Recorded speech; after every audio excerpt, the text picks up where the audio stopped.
Hello, everyone. Good afternoon, good morning, good evening, wherever you are. Super excited to have you join our fifth mentorship session series at AI Community Africa. So what is AI Community Africa? We are a remote-first nonprofit organization. We are focused, our cause is really centered around making high-quality data and AI education and opportunity accessible to interested in participants across Africa. So whether you're mostly represented or underrepresented, we mostly target underrepresented people. So we need to ensure that you have not just high quality access to the data and AI education, but also the opportunity to sort of apply that knowledge. And in that in that regard, we have a session today with Brain John.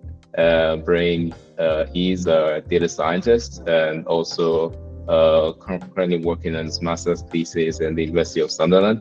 I will leave him to do all the intro, but I just thought I'd give us a heads up there. So in this session, Brain is actually going to walk us through his project on building simple multi-agentic systems so that you can have a practical understanding of how to sort of leverage the state of the art in LLM workflows, AI agents, and see how you can conceptualize and stuff. A few series back, we sort of set the precedence for working on projects. How can you ensure that you're building projects? How can you ensure that you're working on projects that are working on building systems, that are enabling the problems that are in your local space? So we are kind of excited to see how someone is sort of building the system, and then taking that concept and seeing how to apply it in our local context, African ecosystem here. Without further ado, I'd like to introduce Brain. Okay. Thank you very much, Steven. Thank you very much, AI Community Africa. Like Steven said, my name is Brain John. I've been a key member of this community for over some time now. Today I'm going to dive into LLMs agency and how we can build these systems. So a little bit about me. I'm a data scientist which had focused in finance. So before I left Nigeria, I was working with I worked with the insurance industry and also the credit and banking industry. So I have a lot of experience around the financial sector. Outside that, I've also been 3 times AWS Community Builder in my contributions to cloud computing and data science in that space. And currently I'm a data science master student at the University of Sunderland. So you can connect on me via Twitter, Instagram, LinkedIn, or YouTube, which is a new venture I just opened where I'll be running out contents around AI and research. So my background was more of engineering. My first degree was in petroleum engineering at the University of River State University of Science and Technology. So after that, I ventured into AI because that was when the whole technological fourth wave began, and people were talking about AI products. And I more wanted to complement my already existing knowledge in terms of petroleum engineering. So with my background in engineering and mathematics, I was able to quickly navigate and also self-teach myself like the basic foundations with various courses I could get my hands on as early as 2018.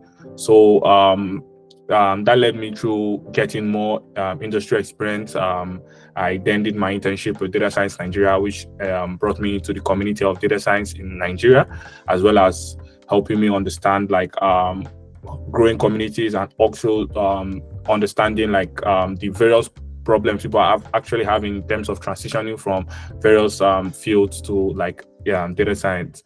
So it's been a sweet and bitter experience because definitely, like I said, my background was in the basic computer engineering, so I had to rely on more on my ability to actually do more research and stay updated with what was happening around me.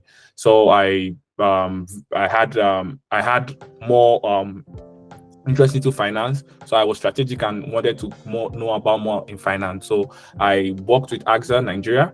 That was an insurance company in Nigeria, which helped me to understand how data science is being applied in the financial industry in Nigeria, which made me really excited about my career.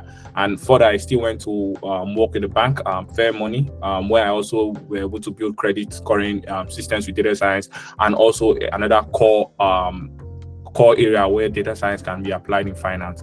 So I with those knowledge, I wanted to understand like the global market in terms of like macro and microeconomics. So I decided to take a master's in University of Sunderland to actually understand data science application on a global financial fair. So that's why I'm currently doing my master's, and I'm currently almost done. My dissertation was on using LLM for requirement analysis and specification, because back when I was working in my insurance company, that was one of the major issues we had, because business requirement document took like 2 months or a month to prepare. But with LLMs, we can actually simplify that and streamline that process. Right, that's profound. Thanks again for sharing that. And you can kick it off with your session on building simple multi-agentic systems. Yeah, so like I said, one of the key things, the most important thing about application of AI right from the inception has been to provide value. It's not just about building models or actually running the state-of-art technologies. It's about producing value. What value is the AI model producing? So today I'm going to give you about an interesting concept that has been hovering around the while now, called AI agents. So a quick example, because of time, I'm going to dive through the slides as quickly as possible.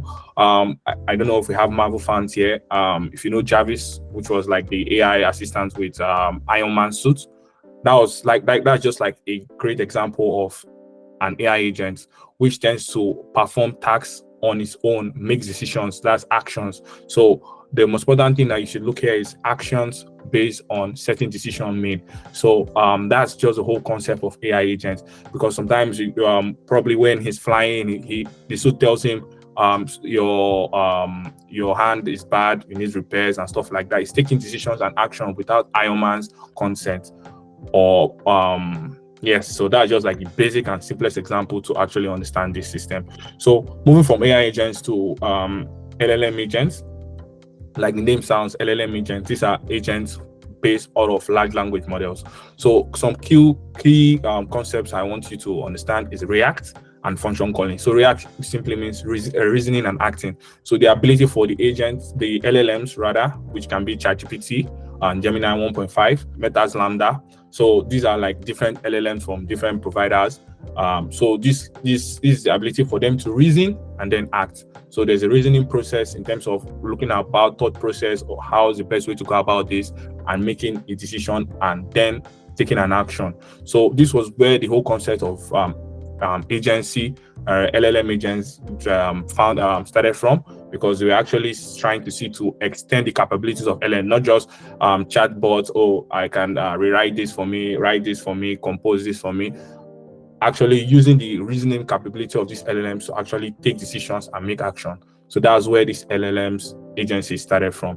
So another key concept we also need to familiarize ourselves is called function calling, which is also known as tune calling. So this is the ability for these LLMs, like I mentioned, the various types that we have out there, both the local ones and the ones online via APIs, to actually be able to connect to external tools. So tools can actually be functions. So the ability for an LLM to call maybe a simple function, a Python function when relevant, or call external APIs, like maybe using tools and integrations to other applications, probably maybe sending an email or replying a Slack message based on reasoning, getting relevant context and know when to act. So this making the LLM not just static on our browser, will actually have the ability to actually make decisions and make actions. So on the slide here, we can see what we call the Berkeley function leaderboard. So not all LLMs can actually call tools. Some call tools very poorly. So like we can see, this is the leaderboard showing you like the top LLMs that can actually use tools. So from today, we can see that still GPT-4, 4.0 that's still on the top.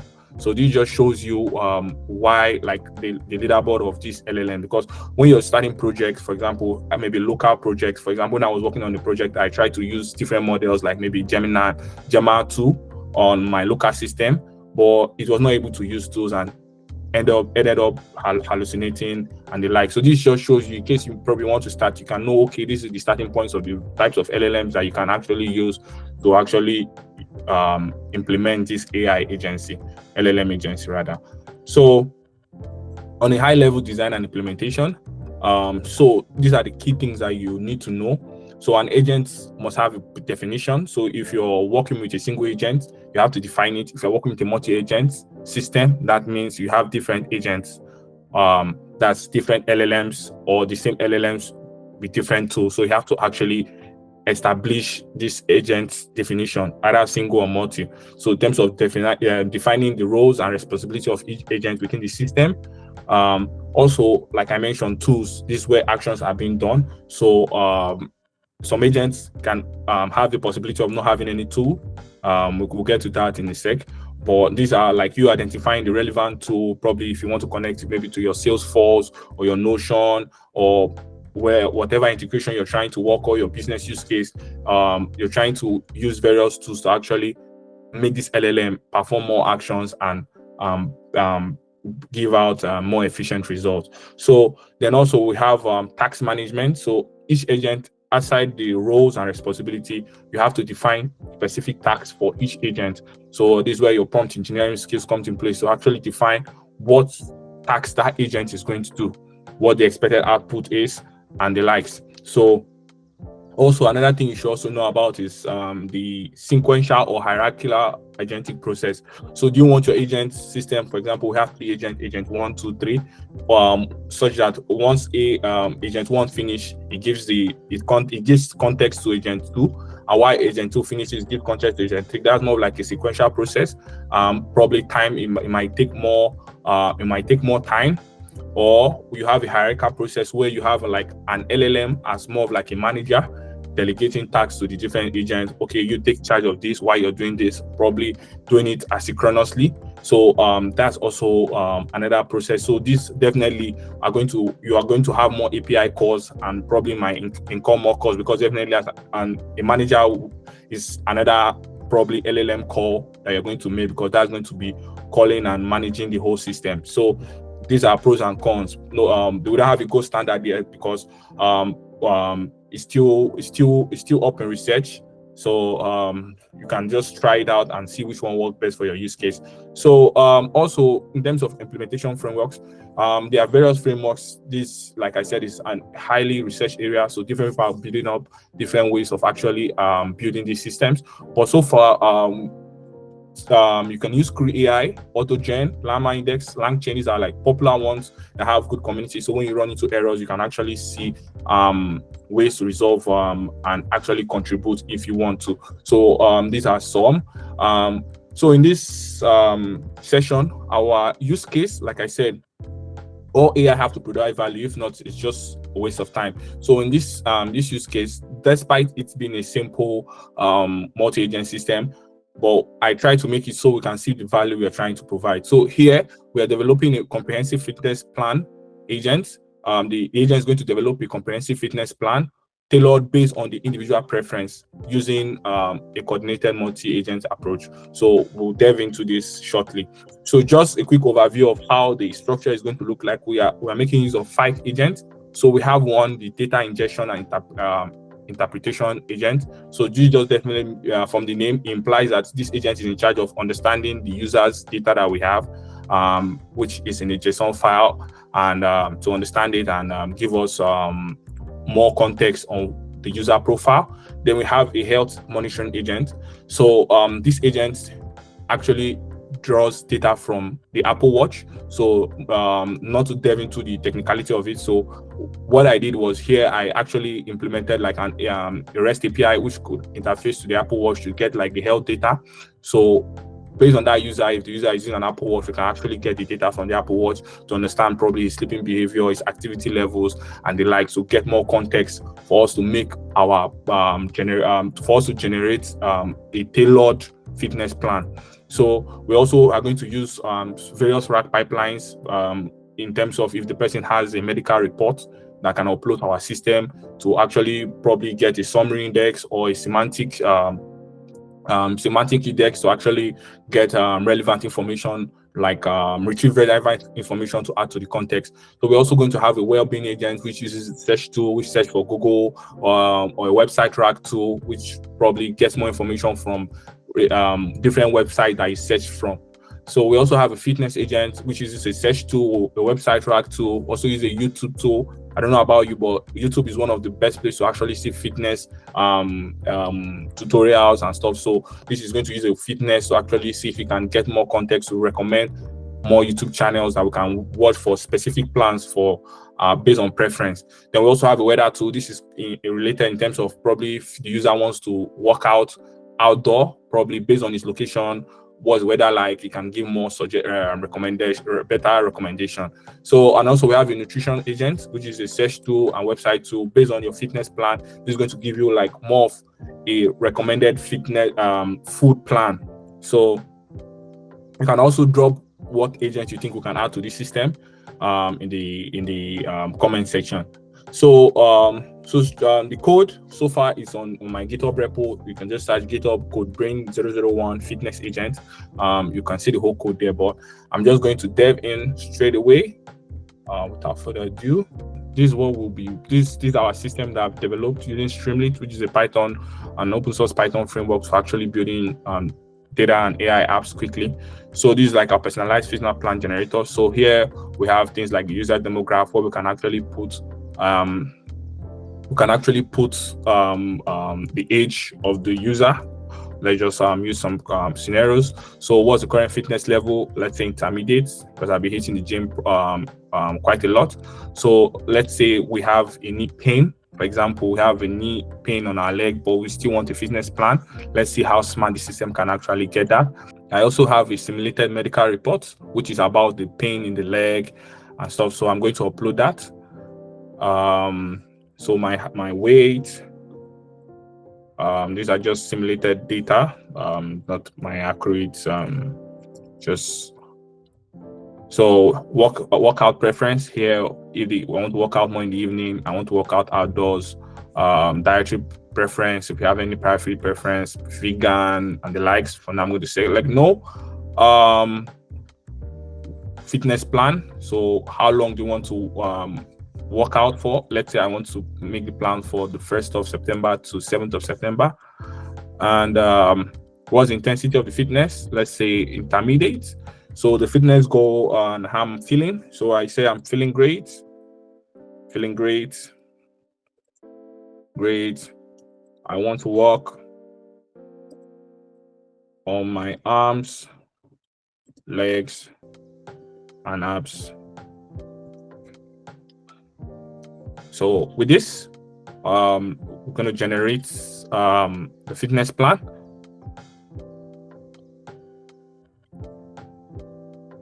So I can say initiating fitness plan, please wait for the process to complete. So under the hood, what's doing right now, let me share the other screen. It's probably indexing the medical report that we uploaded, because it has to put it in a vector store, so we can do probably retrievals from that. So here, so this, like I said, this was the document, the medical report we uploaded, indexing, probably saving it to here I use the Chroma vector database to actually save those embeddings using the nomic instead of the OpenAI because of cost. So you can also go over the code, but I'm just giving a quick overhead of what is going under the hood. So if we go back to our code, then because of the sharing, it logged me out. So I think it closed the place I was running the streaming. So let's just rerun it again. So can leave this as this. The health information, knee pain, we upload the file, medical reports. You can leave the weight as that. Work preference, evening, outdoors, dietary preference, vegan, just playing around. Fitness plan first, intensity intermediate, unless I want to work on my arms,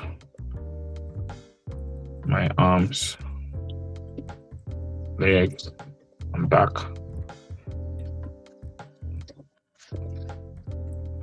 I'm feeling great.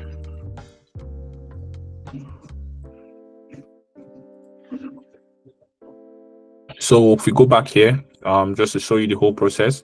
So this is the definition of the agency system. So here, like you see, this agent, we have specific roles. Here, the role of the data ingestion is the chief requirement analyst. You see the goal of the agent. You see the backstory, more of like giving you more context.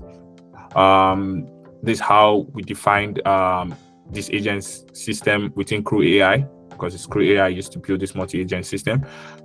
If we go to the tags, all we have to do is put the description of the tasks that the agent should handle. So in this place, we say collect and understand the user fitness plan requirement from the app UI. We have the expected outputs of what we expect from the system. And so you can just go over that.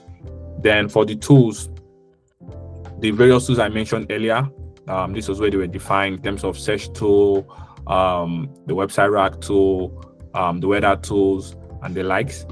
And for the medical reports, this was a RAG pipeline that was developed, a simple RAG pipeline to get like a summary index of the document, uploaded document, and a semantic search. So this reads the data. This initialize the model. In this place, we're using OpenAI as default. Here we're using the nomic embedding. It's quite cheaper than OpenAI, so because of cost reasons. Then here we are using ChromaDB, which is a vectors data store, to actually store these embeddings and retrieve relevant context from the vector database. Here we are creating the summary index. Here we are creating the vector index, semantic search index. So and here we are creating those tools of them. So it's a simple process if you just understand like the core idea behind them. So with this, we now outline the various agents with the tools. So from here we can see this agent. We give it the specific tools that it can use to achieve its tasks. So the tools are used to achieve the tasks. So here these tools are given to this agent to use to achieve its tasks.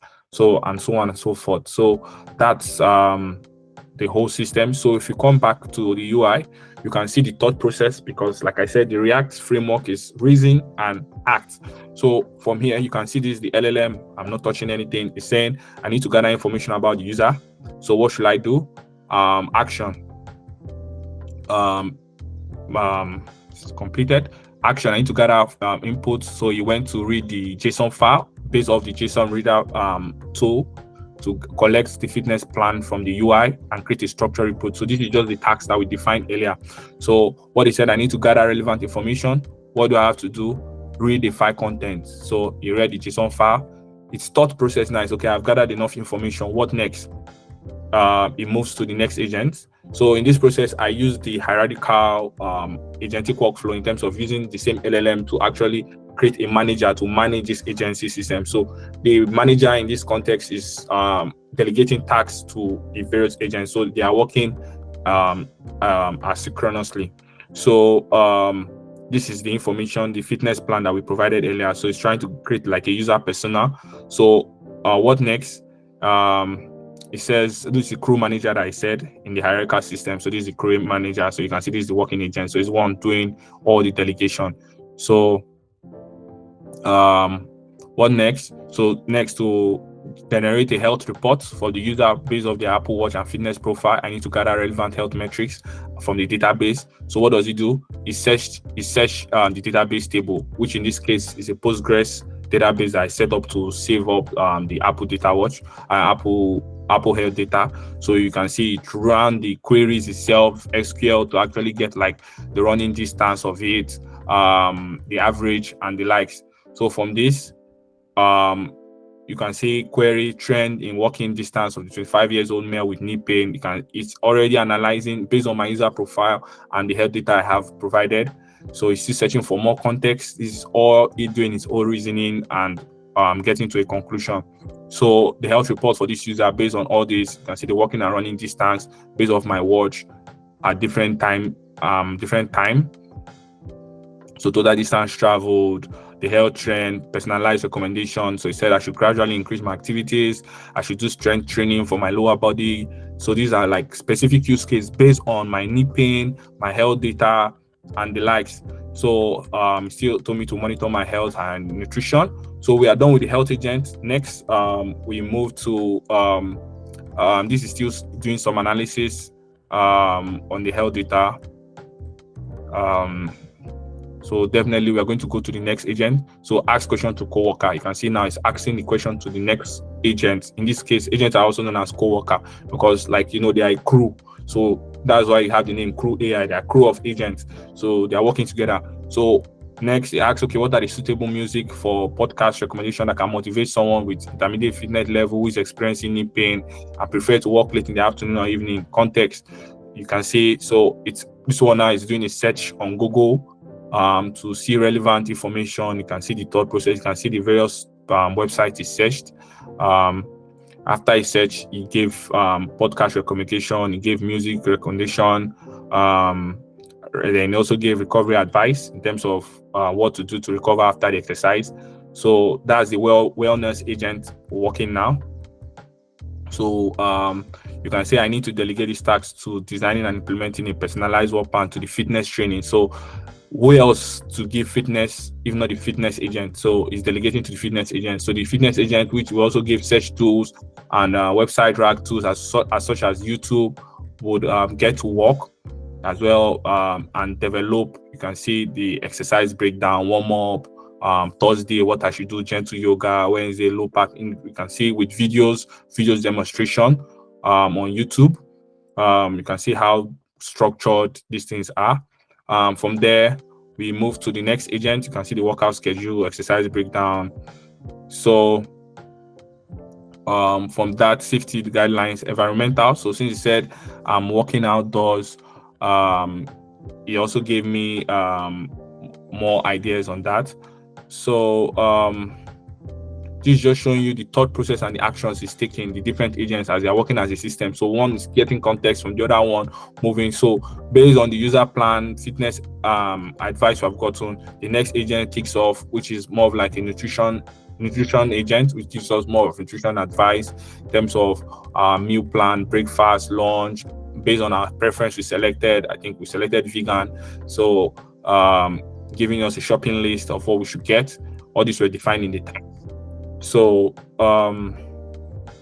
so this just overview. We can actually go through them. So this the output viewer where you can actually see the different reports still on the app. So you can see the different reports. So this just shows you what is possible. So here we just had access to our medical reports. We had access to our data from the Apple Watch. We had access to data from what the user selected on the UI, and with that we can see how detailed we have, like giving in terms of fitness plan for a week, which we selected when we're doing the plan. If you select a month, definitely based on probably how much was the LLM can give out and the cost, it will definitely give you as much as it can give in terms of if you want a 1 month plan and stuff like that. So you can see the application of these agents just in fitness. So you can actually think of how you can improve this based on the nutrients. You can actually build another agent to give us recipes of the food that is suggested. If you're like me that don't cook much or even know how to cook, you can actually get a chef agent that actually produce those meals recipes. So that's just an overview of what AI agency can do. So you can go over the code on GitHub. I think it's a bit. I did a great job in terms of commenting, and so you can walk through them. So I hope I didn't confuse you, but convince you of the impact of LLM agency. Thank you very much. Awesome. Thanks, Brent, for sharing that. I think it's quite an interesting project. Because when it comes to multi agent systems, it's like beyond just like one LLM, it's kind of getting the best out of LLMs, and like it shows sort of augmenting the process with like different tools and such and everything. And I think it's profound. Most like this is one of the fundamental technologies powering some of like the most used AI tools today.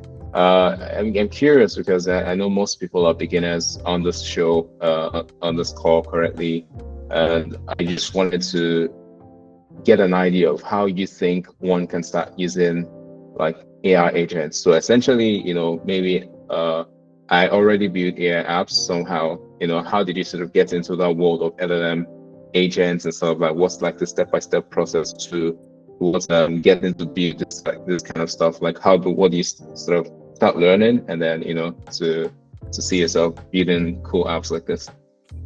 Yeah, so first off, like I mentioned, the value is the most important thing, because running this it's expensive via locally in terms of computation or via cash expenses, finance. So definitely, if you want to build these systems, first off, you should understand what is possible.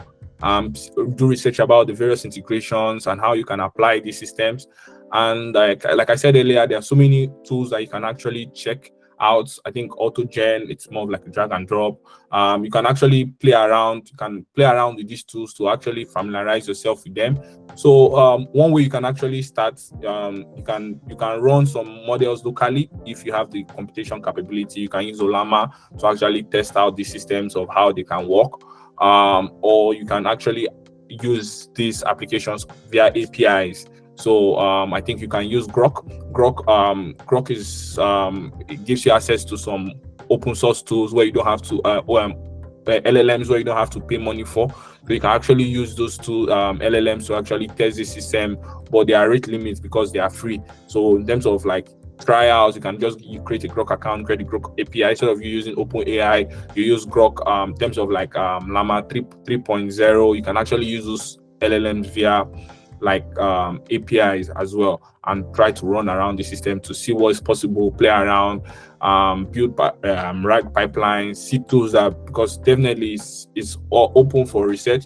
So like yesterday, while I tried to look into this project, because I built it like some couple of days back, so while I tried to look at it yesterday, I noticed that one of the integration I use, Composure, actually removed Spotify tool, which I actually, because one of the features was to create a Spotify tool to actually give you Spotify recommendation from your own account. So I connected it to my Spotify account, so it was using my data to give me back recommendation. But when I looked at it this morning, I noticed that they had removed it. So I don't know, probably it's open source, so there are so many fixes, there are so many moving parts. So that's one key consideration. You should know that things are moving so fast. There are so many moving parts in this system. So you need to just understand like what is possible, see the various tools. So in terms you're trying to build something and you have a roadblock, you can know, okay, the alternative to actually try out and stuff. So yeah,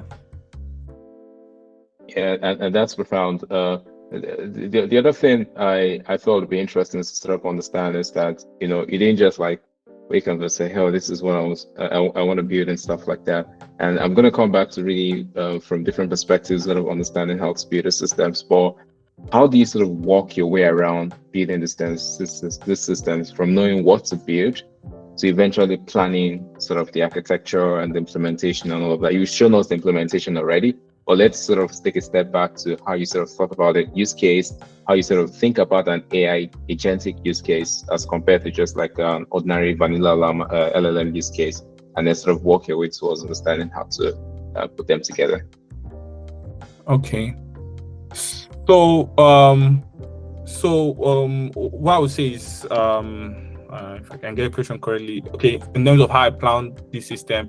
So first of all, like I said, these are things that we can apply in everyday lives, but not necessarily be complex, as long as it's providing value. So my whole thought process was, first of all, I was trying to like come up with a plan of creating a healthy, because I've started hitting the gym more frequently. So I was thinking of, okay, how can I develop a plan to actually hit the gym in terms of food? Because once you get into this whole gym bro cycle, there are terms of things that you should not eat, you should eat, things you should watch out for. There's a lot. So I was just thinking why I missed out doing progress. I was just like, I can actually use an LLM agent to actually simplify this whole process for me and actually give me like a week plan to start off with, and I can be moving forward from there, and let's help you do the whole research and stuff. So that's the kind of idea you need to know, that that can actually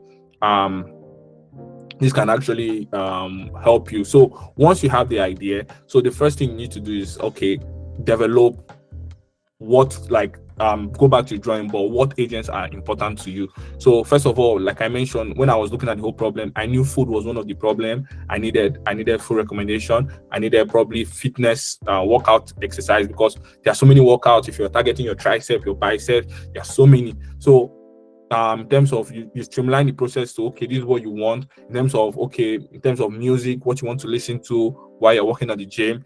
Once you define these agents, then you define the tasks. Those are like the core components. This, you don't need any code to actually do this. You just define, okay, well, this is the agent I want, this is the task is going to perform. Then you go back to what tools would this agent be have access to? Is it going to have access to search? What are the implications of search? Do you need to pay for certain APIs? Like the weather tool is actually using open weather map. So you start seeing, okay, what are the requirements for using various tools? What are the cost implications? Do you have to pay, or do you actually need it? So as you're defining like the whole building blocks of this system, you can now know, okay, do you want a rack pipeline? Why do you want the rack pipeline? Do you have a document you want to retrieve document for? Okay, great. How do you want to build the rack pipeline? Do you want to build it maybe with LangChain or Llama Index? Which one are you quite familiar with? What documents, what embeddings do you want to use? Do you want to store it locally, or do you want to store it in a cloud vector database? So there are so many moving parts. So, and the unique thing about so many moving parts is that you can use from different parts. In this project, I used CrewAI, I used LangChain, I used Llama Index, all in one project. So you can actually use multi functionalities to actually work. So that's one of the unique thing about this whole LLM land space. Their integrations are really nice. So define your agent, define your tasks, define your tools, and probably kick off from there and measure your objectives. So yeah. That's interesting. Thanks, Chen. And I see Daniel's point on he's been using local LLMs with LM Studio, been very sluggish and hallucinated. So maybe Daniel, you could come on stage to talk to us about your project, and then maybe we can brainstorm with Brain on how to sort of make that better.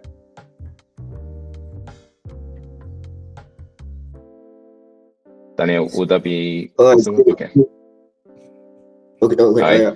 Thanks so much for the work too. So I'm Daniel, and I'm a prop engineering intern at ES for everyone. So I've been working around creating a data source, like kind of a RAG implementation on my AI agent. So, and I've been trying to use LM Studio with the local LM to build a multi-AI agent system. So I've also been using Grok API, but I don't know why it's not working. It's not generating any content so far.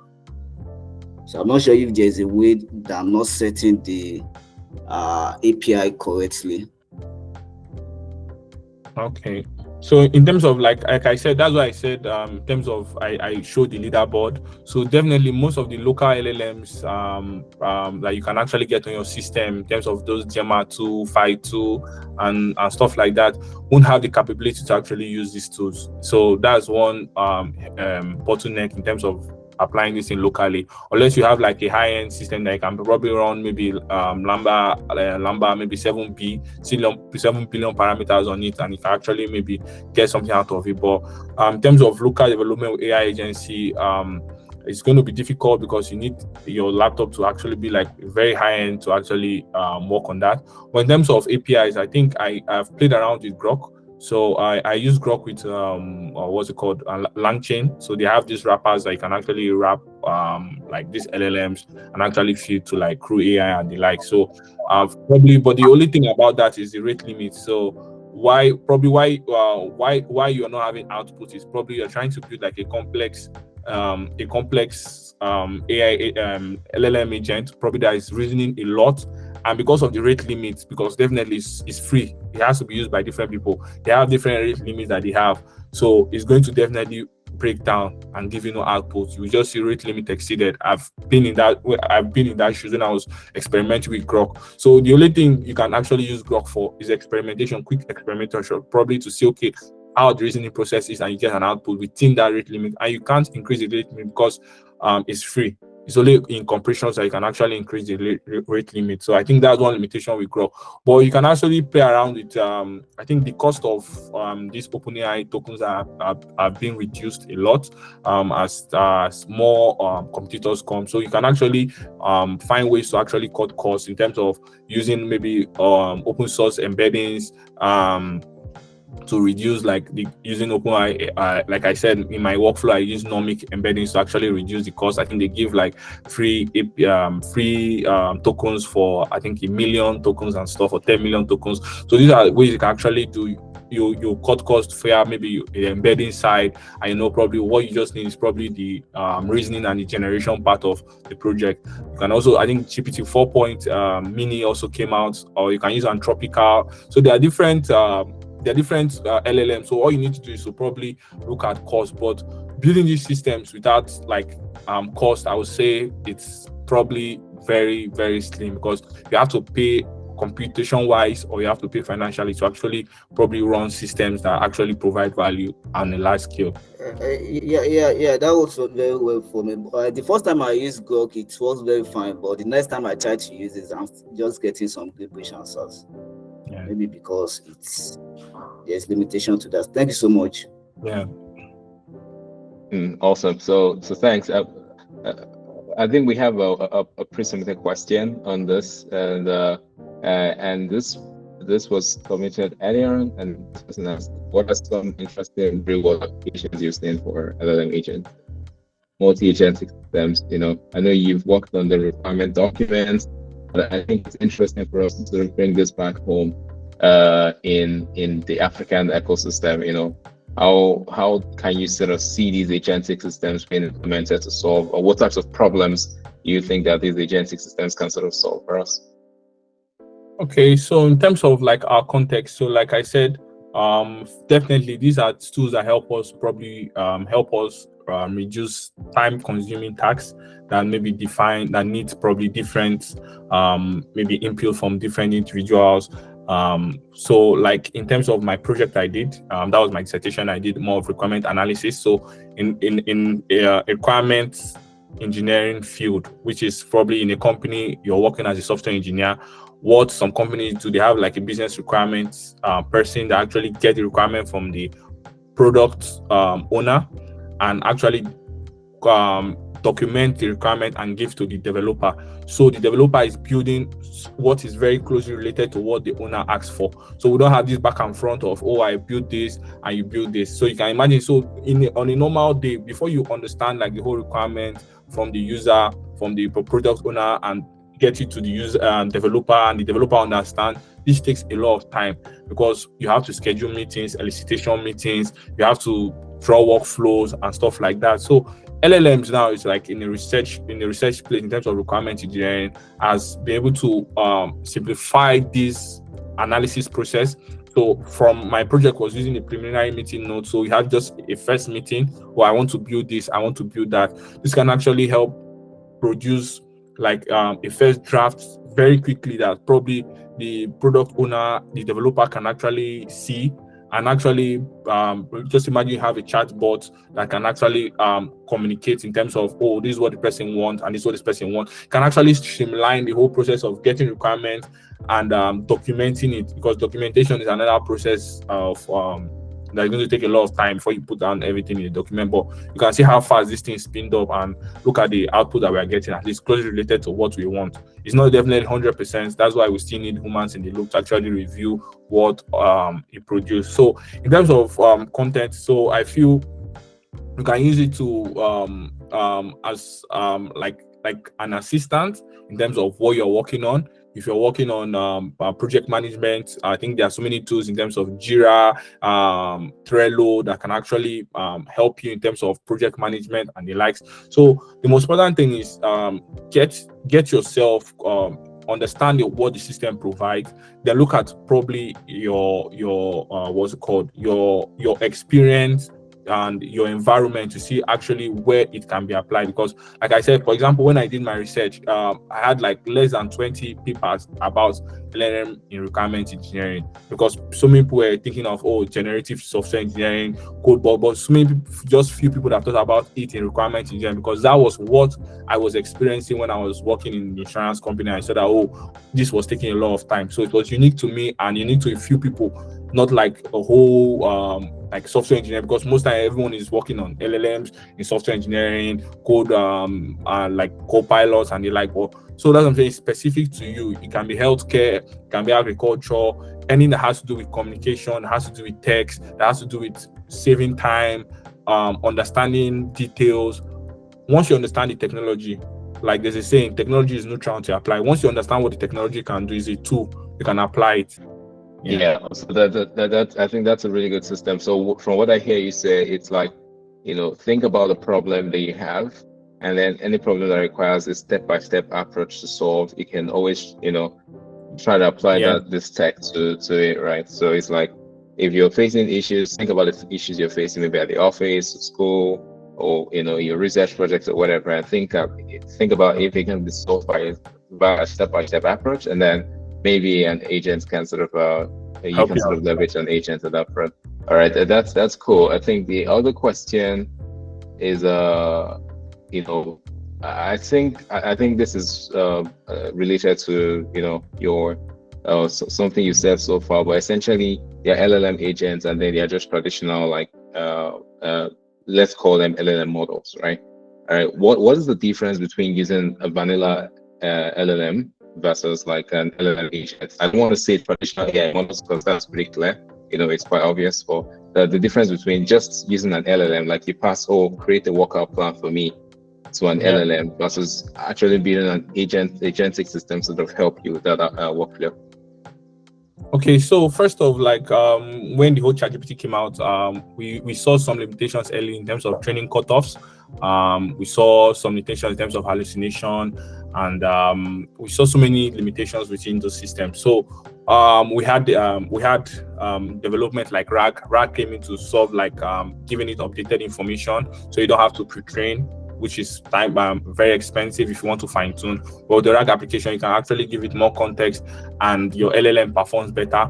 But looking at RAG, for example, RAG just does semantic search using similarities. So you're just getting like what is similar in terms of the vector store and retrieving it.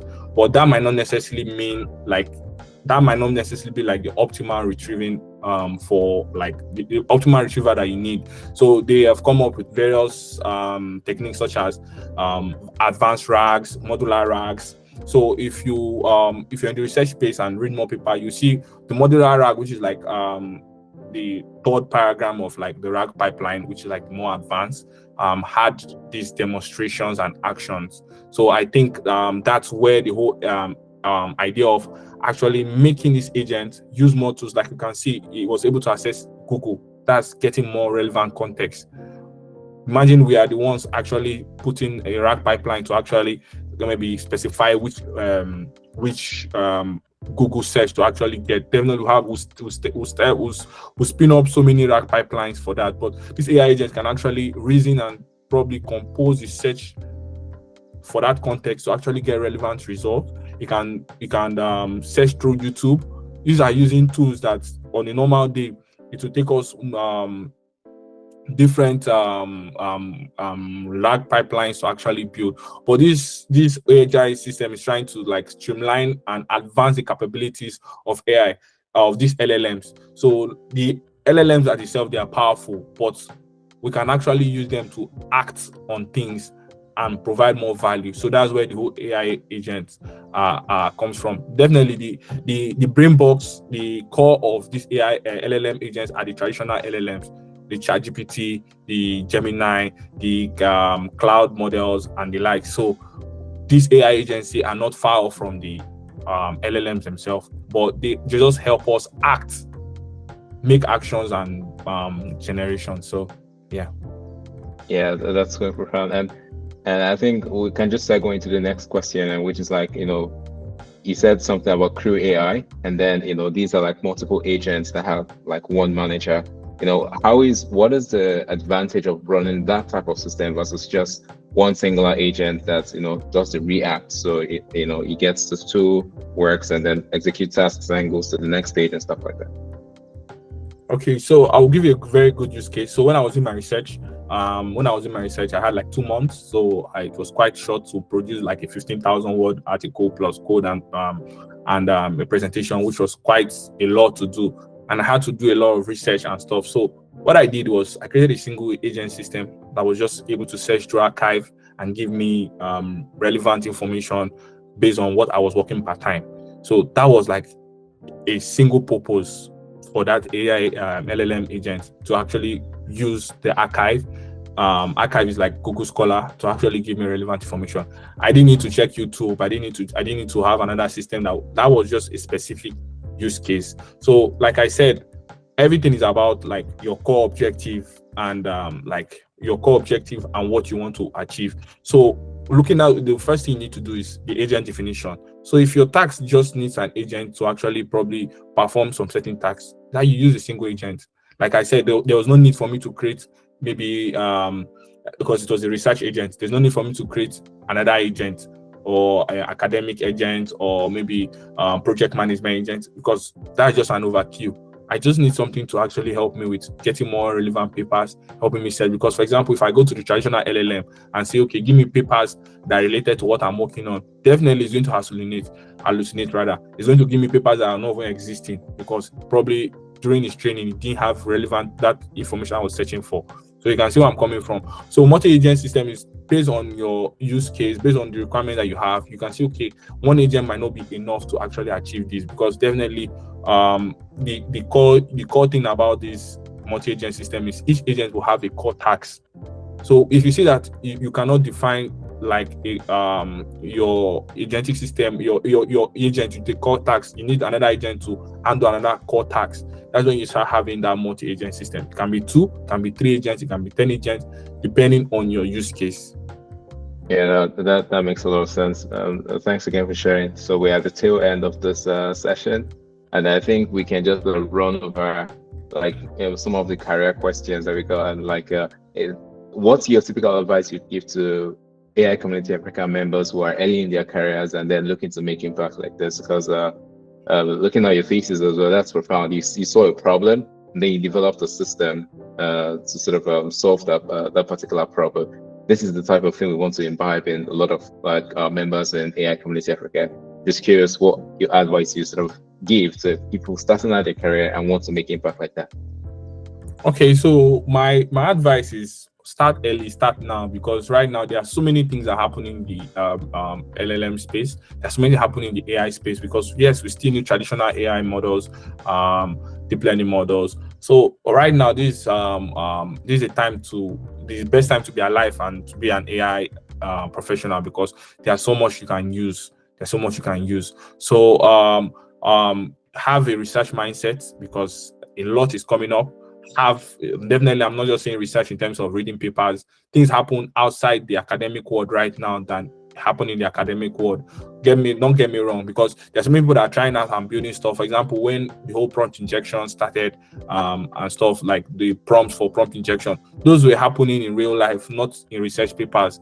You could see people saying, okay, this is how you can break the system on Twitter. This is how you could. These were offline Reddit and stuff. These were offline not academic sources for actually seeing all this information. So you can actually all I'm saying is having a research mindset in terms of being inquisitive to see what's happening, see what the latest technology is, what's working.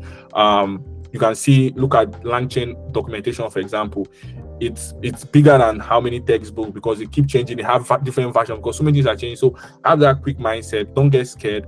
These are things that you can actually spin up within few lines of code, because probably most of them are building upon other technology. For example, CrewAI is being built with LangChain. So you can see that you don't have to write everything. They have abstracted some levels of code for you automatically. So you can also contribute, because there's so many open source projects out there and stuff. So I feel don't get scared.